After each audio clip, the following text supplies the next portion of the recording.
Every year, Sir Topham Hatt and his grandson Stephen have an annual fishing trip. Stephen always picks an engine that takes them to Arsdale Lake on Duck's Branch Line. They go fishing and have a picnic, and at the end of the day the engine takes them home.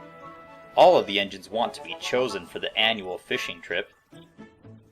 One day James and Percy were at Kirk Ronan Station. "I sure hope Stephen chooses me this year." Percy groaned. "Every year you want Stephen to pick you, but you never get picked. Besides, I'm next in line to take the train this year." "Pah! There's no line." "Yes, there is. Last year it was Toby's turn, and the year before that it was Thomas's turn, so it's bound to be me." "How so?" "Because we all work on Thomas's branch line." "There isn't a line. This year Stephen will choose me for my bright red paint and gleaming coat. Not for a silly puffed up green caterpillar with red stripes. Good day, Percy." Percy was cross. A few days later Sir Topham Hatt and Stephen came to the shed. "All right, Stephen. Pick an engine that you want to have take us to the lake." Stephen looked around. The engines smiled.